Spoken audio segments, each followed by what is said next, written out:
Welcome, everyone. It's Saturday morning. I'm John Ryan with my good friend and pal and professional sports bettor Jesse Schule. We will be joined by ESPN executive producer at ESPN Syracuse, Jordan Capozzi, in a little bit. He's on his way into his studio. So Jesse and I will get started.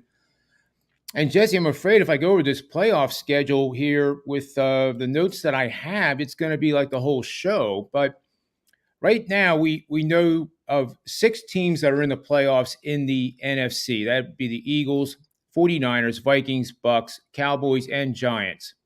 On the outside, looking in, going into their final game of the regular season, the Seahawks, the Lions, the Packers. Okay, so Philly clinches the NFC East division title with a win today over the Giants or a Dallas loss, which is probably not likely to happen. Eagles clinch the NFC number 1 seed and home field advantage throughout the playoffs and get the NFC's lone first round bye, which I think is huge for any of the teams to get both in the AFC and the NFC, with a Philly win or a Dallas loss and San Francisco loss. San Francisco is playing Arizona. They clinched the number 1 seed, home field advantage throughout the playoffs, and a first round bye if they win and Philly loses. They're playing Arizona. Then we have, Dallas. They clinched the NFC East division title with a Dallas win and a Philly loss. They clinched NFC number 1 seed, believe it or not, with a Dallas win, a Philly loss, and a San Francisco loss. I think the odds of that are about 1,000 to 1 to happen. But you never know in the NFL. Seattle clinches a playoff berth with a win and a Green Bay loss. Detroit gets in with a win and a Seattle loss, which means they would be beating Green Bay later today. Tomorrow night. And Green Bay is in if they win. If they beat Detroit, they are in. In the AFC, we have similar scenarios. We have Kansas City.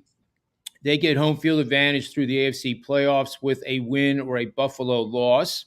Buffalo plays the Patriots, who we'll get to in a second. The Jaguars play the Tennessee Titans today, and if they win the AFC South. Jacksonville clinches a playoff berth with a Miami loss, a New England loss, and a Pittsburgh loss. That's, with a tie. Tennessee, they have to win to get in, and they would be the winner of the AFC South division if they beat Jacksonville, which I don't think is going to happen, but we'll get to that game in a bit. Buffalo Bills clinch home field advantage throughout the playoffs, the number 1 seed with a win and a Kansas City loss. Patriots get in with a win over Buffalo on the road, or they can get in with a Miami loss, a Pittsburgh loss, and a Jacksonville win. Interesting. Miami clinches a playoff berth with a win and a New England loss. That's somewhat likely. Pittsburgh clinches a playoff berth with a win, a Miami loss, and a New England loss. So we got a lot of more scenarios, I think, in the AFC, Jesse, than we do in the NFC. And then we have all the scenarios, which I don't even think we need to really talk about regarding the proposed playoff picture for the neutral site scenarios with the AFC teams, given the horrific situation from Monday that now has turned into the most miraculous miracle I can remember in sports. And it's just great to see Lamar Hamlin recovering as fast and as completely as he has. It's just nothing short of a miracle. But in terms of the first game, Jesse, why don't we talk about the New England Patriots, who right now, if the season ended, they would be the 7th seed going up against the Buffalo Bills in Buffalo. Obviously, the atmosphere there at Buffalo is just going to be incredibly positive and celebratory, I guess, for lack of a better word. But do you think the Patriots have what it takes to go into Buffalo and get a win and be in the playoffs again under Belichick? I don't see how you could say they aren't capable. They've been hot and cold this year, but this looks like the type of game that is sort of tailor made for them to at least compete in. And it's difficult to forecast how Buffalo's going to react to last week's events and their motivation to clinch a potential neutral site game. I'm uh, I'm a little unsure. I've never seen this before. A team playing instead of playing for home field advantage, playing for neutral field advantage. I'm not sure that carries as much weight. Well, we were talking about this before we went live here on the show, and I'm sure the people watching the show have thought the same thing, and perhaps not, but it suddenly dawned on me. You have situations like Chicago playing Minnesota. Does Chicago really want to win that game, or do they want to lose it and get the number one pick if Texas finds a way to win a game? You would think that's how it goes, right? But a lot of times it doesn't. But with Buffalo, you look at their offense, and their team in general is really kind of like a dome team. Like they are a warm weather offense that likes to throw the ball down the field, plays much better, you would think, in less windy conditions. And in January, for those that have not gone to Buffalo, it can get pretty nasty. We saw that incredible blizzard just a few weeks ago that unfortunately took the lives of too many people. And Buffalo this time of year is not a very good place for any team to want to go play. And I'm just wondering if it was even talked about by the Buffalo owners, the management, the coaching staff, that, you know what, a neutral field for us actually might be better than playing at home with the weather conditions. So I don't know if that's even a factor, but to handicap the game, I think we got to wait to see who actually advances that far. I think we have one situation though with Cincinnati and Baltimore where if that ends up being the first round wild card game, they're going to flip a coin, and whoever wins the coin flip gets home field advantage. But I'm smiling now because wouldn't it be good, like, if they start games off with a coin flip and then you can defer? So what if it was that situation where Cincinnati knew bad weather was coming in, and Baltimore was still going to be okay because it goes west to east with the weather conditions, and they defer and want to play? No, we don't want to play at home. We want to go play in Baltimore. I think that would be just outstanding. Well, I was thinking that you mentioned that Buffalo might be better off at a neutral site, and I think that's going to depend on their opponent too. Like if they're playing Baltimore, they probably really want to be at a neutral site against a team like Baltimore, a run heavy offense like that that's suited to play cold weather games. But if they're playing Cincinnati, the weather's potentially going to hurt Cincinnati more than it's going to hurt Buffalo. I think they'd be pretty comfortable hosting a playoff game against Cincinnati. Yeah, I agree. Yeah, I think at the end of the day, Buffalo is always taking pride, at least the fan base has, in hosting playoff games, and thinking that that is a significant advantage, and it probably is. Especially, let's say it's the Chargers and Buffalo. Would Buffalo want to play in a neutral field against a warm weather team from Los Angeles? I don't think so. So I guess it can work both ways. And I do think the Chargers are the team to watch out for in the playoffs. If you like that idea, the bet, the odds right now for the Chargers to make the AFC Championship game are pretty juicy. I still have that bet from the beginning of the season, San Fran and the Chargers to meet in the Super Bowl at 80-1. That's gone down to 50-1 now, and I think it's still a great pizza money bet. Take $10 and put it at 50-1. I mean, you're going to lose $10, but you have the chance then to make 500, and that's just if they make it. But back to the New England matchup, and I know this is hard, like being the host, because there's so many moving parts on the final week of the season that it's hard to stay on one game because they're so interdependent. There's no other week in the NFL season where one game, okay, if this is going on, like for example, Jesse, I thought of this scenario too. Eagles and Cowboys are both playing at the same time. What if the Dallas team looks at the scoreboard and the coaching staff has it already in their minds that if the Eagles are up by 21 points at halftime, they're going to take their starters out. Dallas will take their starters out. So then it becomes an issue of like, okay, well, let's just break the game down into halves. We won't bet full game. We'll bet the first half only, and then probably the unders in the second half. But that seems so obvious to me that I don't even want to entertain the fact, because when it's so obvious in the NFL, it usually ends up being dead wrong. So, yeah, what are your thoughts on those situations? Do you think there'll be scoreboard watching, and then Dallas, thinks, okay, well, the Eagles are going to win. We're going to take our starters out now. And I think there's going to be a lot of that, and I think the events last week with Damar Hamlin, are going to prompt people to say, "Wait a minute, we don't want to take any more risks than we have to." And I think a lot of players are going to say, "We're not going to the playoffs."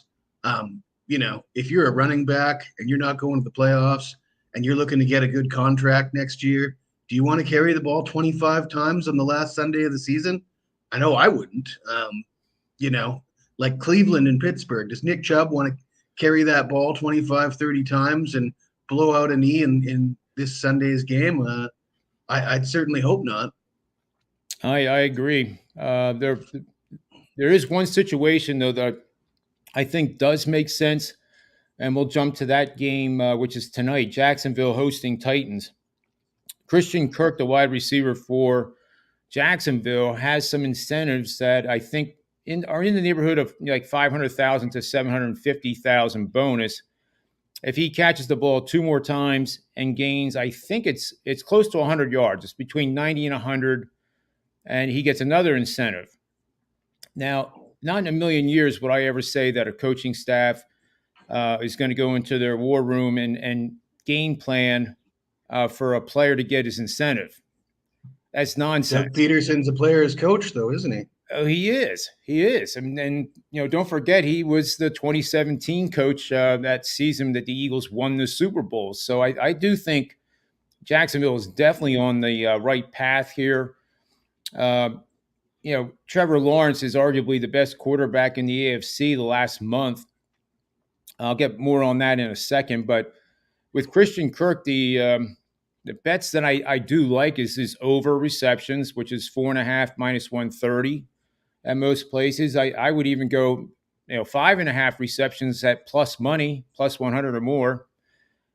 I think the game plan, you want to beat the Titans. What did the Eagles do, Jesse? They threw the ball and threw the ball and threw the ball and threw the ball. And, the Eagles are a running team, but they can do both.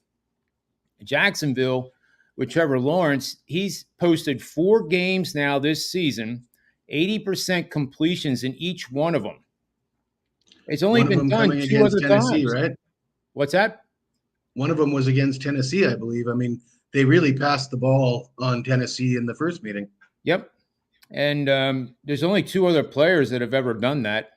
4 times, 80% completions in a game, 4 times. One of the guys is Drew Brees, so and the other one is the quarterback that gets absolutely no respect in Minnesota, Kirk Cousins. They're the only 2 to ever do it. So now there's 3. And I wouldn't be surprised to see Trevor Lawrence have his 5th one today against the Titans secondary. So, I think Christian Kirk will get his he will get more than enough targets. And it's just a matter of executing the pass then. So I like those prop bets for pizza money quite a bit. Do you see anything else in the Jacksonville-Tennessee game tonight? I'm feeling what you're putting out there. I like the Jags in this one.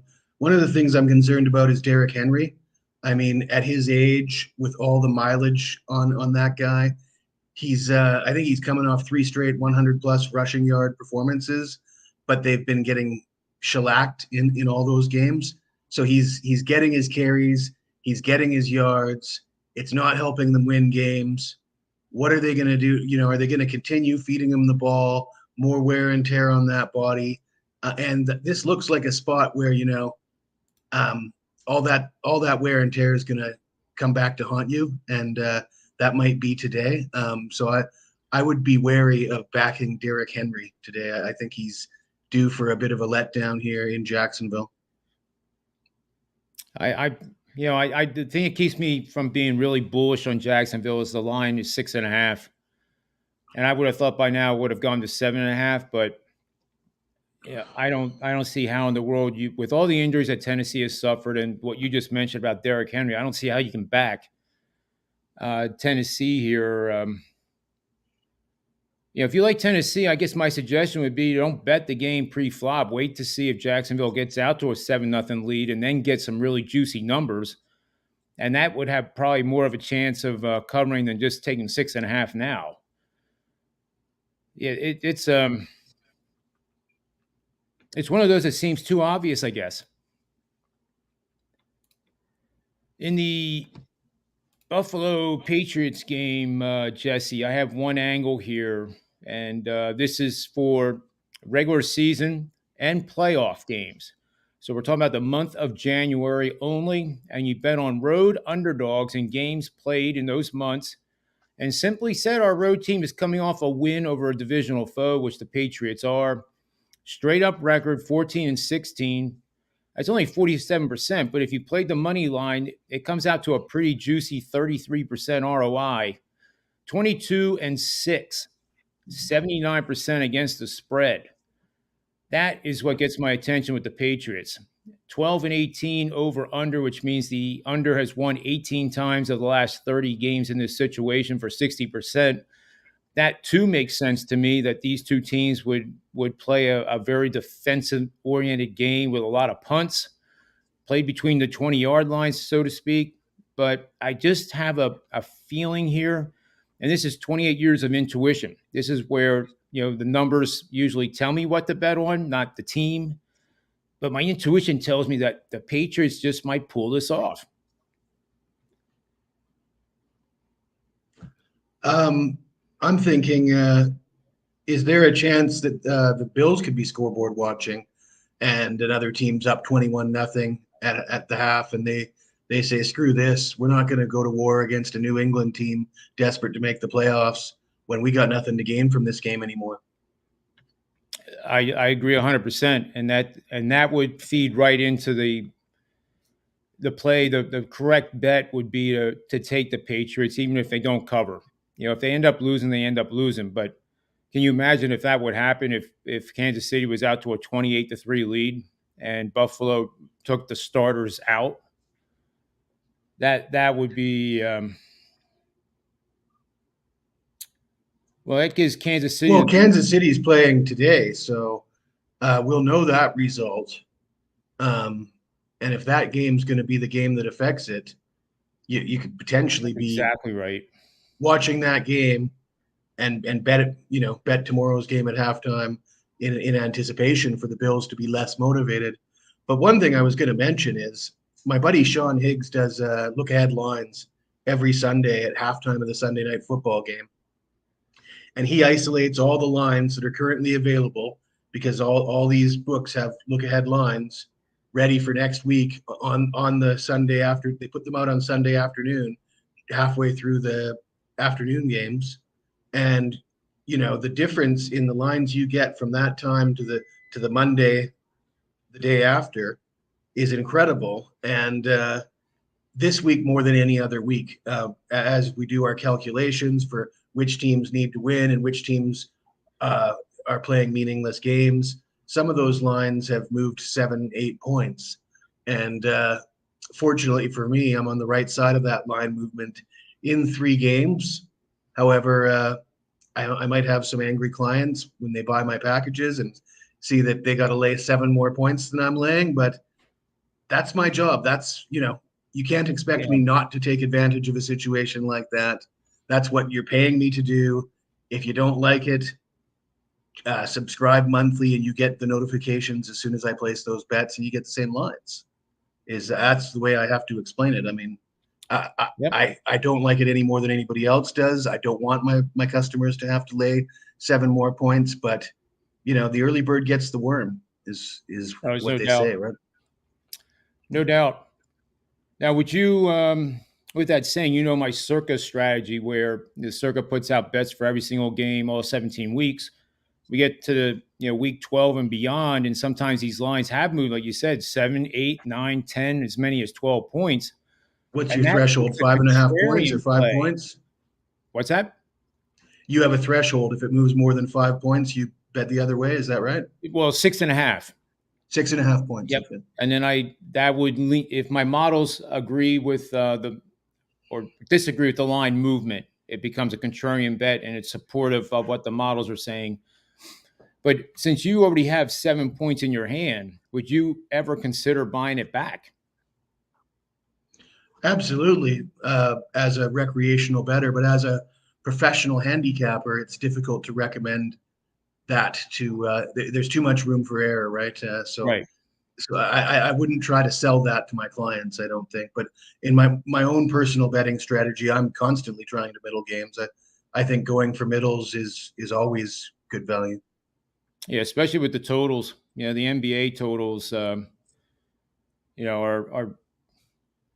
not easy to do. I'm not going to say that, but the volatility allows you to get sometimes as many as a 15 to 20 point middle where you have a really good chance of winning both sides with very little risk. You're playing with vig then at that point. But we're focused on the NFL today, Jesse.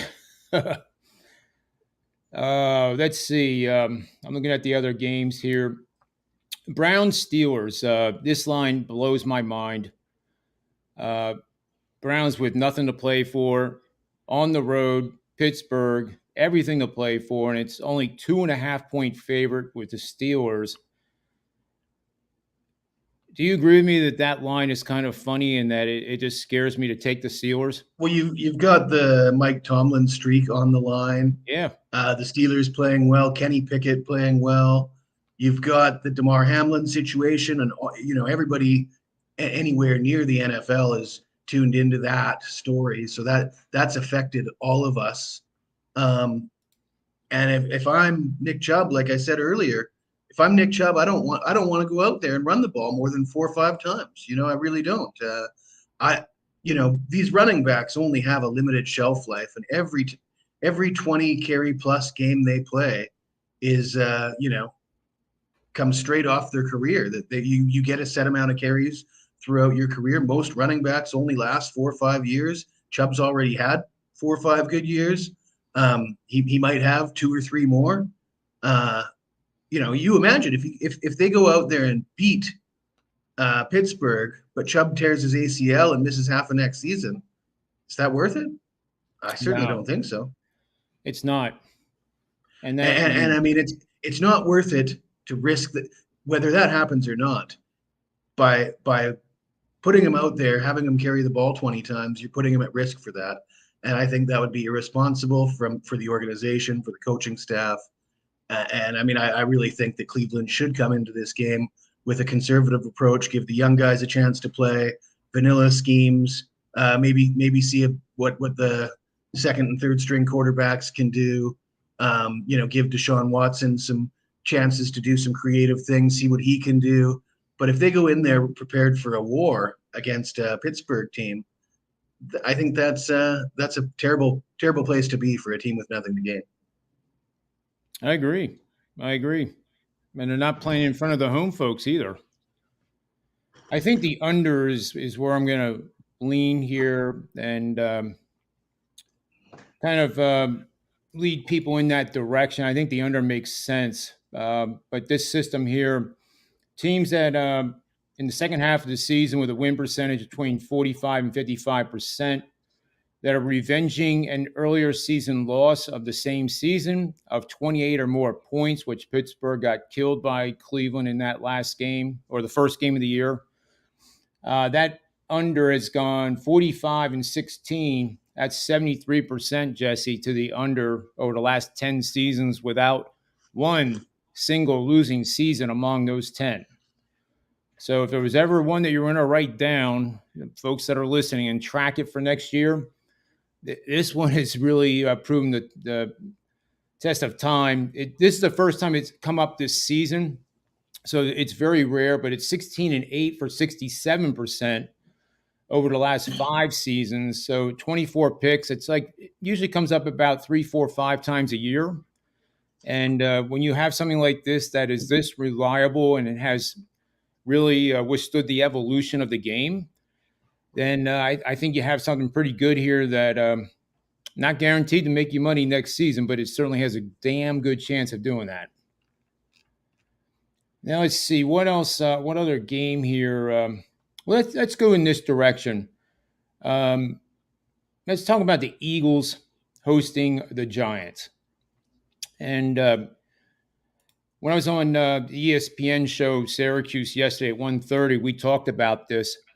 And the first question Stephen Fani and Paulie asked me was, like, how do you handicap who's going to play?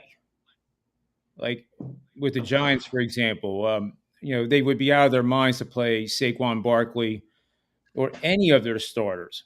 And that's why the line now, last I saw, was what, 14 and a half? But did you know that teams that don't play their starters actually really kick butt against the spread? So it's not a foregone conclusion that the Eagles are just going to blow these guys off the field and get the number one seed. But it's very inconceivable in my mind that the Eagles would lose this game tomorrow. But do you know what the line for this game was at Sunday afternoon last week? I know what it was at the Circa before the season started was Philadelphia minus 1.5. Yeah, it might surprise you that I got Philly on the money line this week. Wow. That is good. What'd you pay for it? I think 145. Oh, that's a steal. I mean, I'm not going to be making any friends for people that want to buy my picks this weekend, though, and that's what they get. They're going to be, they're going to probably come at me with pitchforks. But as I said, every Sunday afternoon, you can take advantage of those look-ahead lines. My buddy Sean Higgs does it every week. And you know what? I don't know if you've looked at Sean Higgs lately, but you know where he sits on the leaderboards? Near the top? No, the top and double the number 2 guy for NFL this season. I think he's looking at 40,000 units on the season. The number 2 guys in the 20s. That is impressive. That's very impressive. He practically bets every game on the board, and he just takes the line value and rolls with it. That's an incredible season. Yeah, people should check him out for sure. So do you think the play here is to like if you like the Eagles, I can't recommend putting the bet in all at once. You have to do 50% pre-flop and then let the game come to you. And you know what? If the Eagles get out to a 21-0 lead, then they do. And you're going to win half your normal bet size. So if you bet $100, you're going to win 50. It's not the end of the world. Same time, you're not putting $100 at risk, and then all of a sudden it's 28-4, or what would it be? 28-7 Eagles, no starters in the game. The Giants come back with a late fourth quarter touchdown, and you get backdoored by the hook. That's the part that scares me with these games. And I really not quite in favor of saying, okay, well then, if the Eagles' goal is going to be to be up 28-3 at halftime and then take the starters out, bet the first half. That doesn't. I don't like that idea either. So I don't know what to do with this game. You look at the backup quarterbacks though, and you got Gardner Minshew for the Eagles and Tyrod Taylor for the Giants. Maybe it's a bigger advantage with the backups than it is with the starters. Well, maybe that is the correct bet, is to not bet at all and then bet the halftime line on the Eagles if they're winning by double digits. I mean, I don't want to pick on Tyrod Taylor, but I've seen him play a lot of football over the last decade. I haven't been that impressed. I haven't either. He's been picked on a lot, but I guess the performance is the reason why he gets picked on, and that's a shame. But the one betting system I have here does support the Eagles, and it's a system for the last 3 weeks of the regular season. Betting on home favorites. During the last 3 weeks of the season, our favorite has won at least 10 games on this season, which means they're arguably playoff bound. Favorite lost their previous game, priced as a favorite. As we know, the Saints beat Philadelphia last week. And our favorite now is priced between 7.5 and 14.5 points, 32-5 straight up, which that's where I think that the Eagles, no matter what, will win this game. 24-13 against the number, 65%. And the under is actually the better bet, I think, Jesse. 25-11. One push, that's 70% to the under based on those four parameters I mentioned just a few seconds ago. So, I think in this game, if I had to make a bet pre-flop, it would be the under because if they do take the starters out, I think they'll just run the ball every single play. The Giants will concede. I mean, what are they going to do? Try to beat the Eagles just to say we eliminated you from the number one seed because of what the Eagles did to them several years ago and kept them out of the playoffs? I mean, that makes no sense to me. None. Any other game you want to specifically look at? We could look at the Lions-Packers Sunday night game. What I'm looking at here is what an advantageous matchup this is for Green Bay. First of all, it's a revenge game after Green Bay lost at Detroit earlier in the season. Second of all, you got the weather situation, a dome team playing on the road in a winter tundra. Third, you've got Detroit's rush defense. I think they're 31st in the NFL in rushing touchdowns allowed. And you've got Green Bay on a roll based on the fact that they're running the ball more with Aaron Jones and their running backs. And I mean, it's a must-win game for Green Bay, and it looks like there's every reason to think that they get the revenge in this spot. Yeah, it's it's been talked about all week that Green Bay has this huge advantage of being able to sit back and wait and see what they need to do. But if I remember right, I was bringing up the scenarios for the playoffs here, and they were the last one I mentioned. Green Bay clinches a playoff berth with a win. So I guess that's why they were put in at 820. But I think they can backdoor into a playoff win if everybody else ahead of them loses. But then Detroit then would be – Seattle's not going to lose. Detroit gets in if Seattle loses. Seattle is playing the Rams. They're playing at 4:25 tomorrow afternoon on Fox. So if they win, Seahawks win and Green Bay loses, Seahawks are in.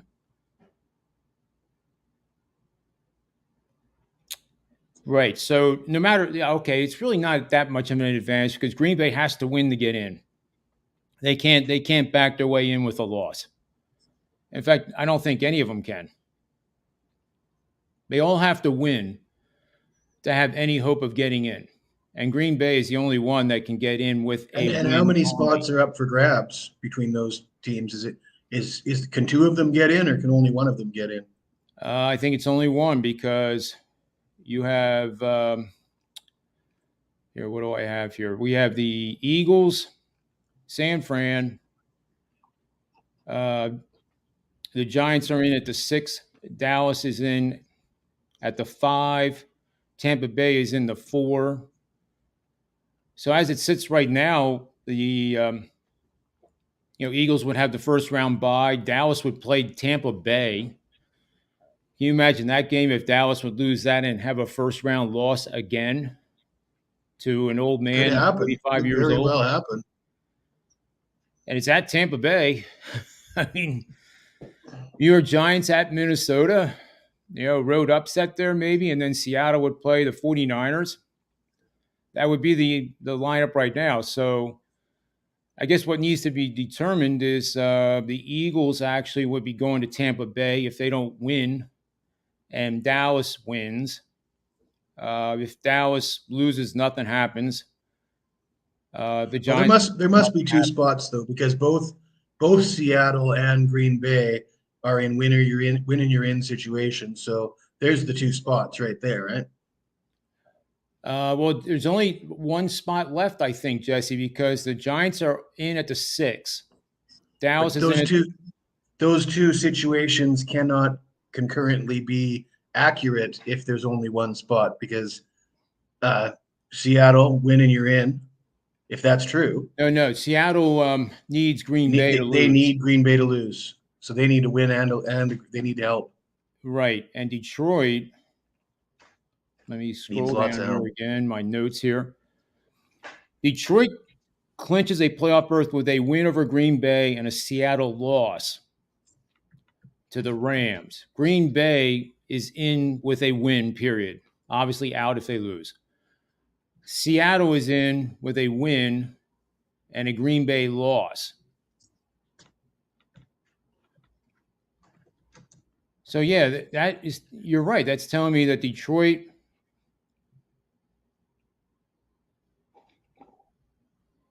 no, it's only one spot.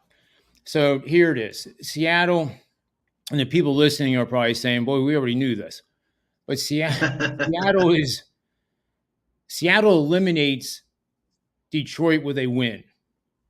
Then it comes down to whether Green Bay wins, because then Seattle would need Green Oh, Bay that to lose. what a double-edged sword for Seattle. By eliminating Detroit, they're eliminating the team that they need to pick Yep, them up. And so that shifting that game, flexing that game to the Sunday night screws Seattle then, that's if that's correct. the case. That's been the controversy. Yep. So we'll have to Well, wait I and see. apologize for being late to the party with this, but I have been on 3 international flights in the last 36 hours, which is why I might not be fully up to speed as I normally would. I wish I had that same excuse. I'm a little drained today myself, but I don't have that excuse of flight. But yeah, with the last 2 minutes we have here, do you want to do a show best bet? You and I I think can do my that. Do you prefer it to be NFL or do you want college hoops? you can do college hoops if you want. That'd be great. Well, my New Year's resolution, John, was to get better at college hoops because despite the fact that I started the NCAA tournament by sweeping the first 2 rounds last year, and I have a history of doing quite well with college hoops, I got off to a terrible start this year, just brutal. Really stinking it up with college hoops. But my New Year's resolution is looking good so far. I'm 100% in 2023 with college hoops. And my free pick for today features the Gonzaga Bulldogs as an 8-point favorite on the road at Santa Clara. And in my opinion, Gonzaga has long been one of the most overrated teams in the country. They've had a good run the last 4 or 5 years. However, if you look at their ATS statistics, they rarely cover big numbers. They perform poorly against the spread, and I believe if you go on their last 20, 30 games, they're only covering about 30% of the time. They're asked to cover a big number on the road here against a Santa Clara team that is highly competitive. I believe Santa Clara is coming off a 2-point loss to a San Francisco team that also recently played Gonzaga and lost by 2 points. Gonzaga hasn't played. They've only played 2 road games, I believe. This is their third road game. They're 1-1, and I think their one road win only came by a couple points. So it looks like this 8 is rather inflated. I like the chances of Santa Clara at least hanging with Gonzaga and maybe a little bit of a sprinkle on the money line here. Oh, I love it. I love it because Gonzaga's definitely, for the first time in many, many years, has some value to it. And I think next week, speaking of college hoops, we'll have Eric Haslem of Haslem Metrics joining us, Jesse. I do remember him.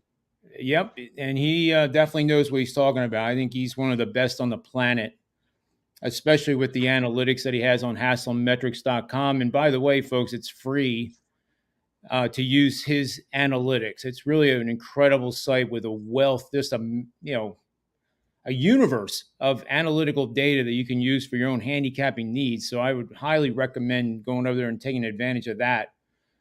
I'm going to go with the Pittsburgh Steelers, Jesse. I know I said that I didn't like the line because it's only 2.5. And as weird as it sounds, if it was 4.5, I'd be all over it. But I'm going to be all over it anyway because I have so much respect for Tomlin. You know he's going to have his guys ready. And I wanted to mention some of the coaching trends that he brings to the table here, which are pretty incredible. And these are like Belichick numbers. And I do put Tomlin up there with Belichick in terms of coaching ability and coaching career. Tomlin has had teams that had absolutely nothing. So has Belichick. And they found a way to get winning records. Maybe not a Super Bowl win in that given year, but obviously Belichick has more Super Bowl rings than Tomlin. But Tomlin is just a guy that finds a way to win on teams that are expected to get, like, I guess their win total this year was 5.5, and he's far exceeded that. So Tomlin is, let's see here, he's 58-43 in games where the line is between the threes, being a 3-point dog or 3-point favorite. He's 16-7 in home games after scoring 3 or fewer points in the first half of the last game. That points to the resiliency that a head coach brings to his team after a bad game, bad first half. They correct the mistakes, they get the players refocused, and 16-7 is pretty damn good. And lastly, Stefanski is a horrible 3-13 after covering the spread in 2 of their last 3 games. So here we have a situation where the coach has regression, gets his team playing pretty well, and then all of a sudden has a clunker. So we have 2 opposite forces in each opposite direction. I think it favors the Steelers here in this game. And I wouldn't be surprised to see him win going away. I don't think Cleveland has anything in the world to play for. You said Nick Chubb. Why would he want to carry the ball 25 times in the last game of the regular season? I mean, there's no animosity between, the rivals, bitter rivals during the regular season, but when the game means nothing, what sense does it mean to go out there and, twist an ankle or something and not be able to play golf tomorrow? Like I said, everybody saw Hamlin getting stretchered out and taken away in an ambulance last week. It's still fresh in everybody's mind. And if you're playing a meaningless game, why would you want to put yourself at risk? I can't see it. I agree. So your best bet is Gonzaga? Actually, it's No, Gonzaga. Santa Clara. Oh, Santa Clara plus the points and a sprinkle on the money line. And, looking for the upset. I had mistakenly said that Gonzaga was getting the value. No, I meant the other way around. So I think the bookmakers are slow to come, to catch up. The market hasn't caught up to how bad Gonzaga is this year compared to the last 4 or 5 years. They're not the same team that they were, last year and a few years ago. And I agree 100%. Just because they're ranked 10th or 11th still, I guess, in the country doesn't mean that they are the team of previous seasons. And I think it's a great play on Santa Clara. And I'm on the Steelers minus the 2.5. And I guess that'll about do it. Any final thoughts, Jesse? Well, I just want to remind everybody, bet with your head and not over it, and may all the wins be yours. I couldn't have said it better myself. Thanks for watching, everyone.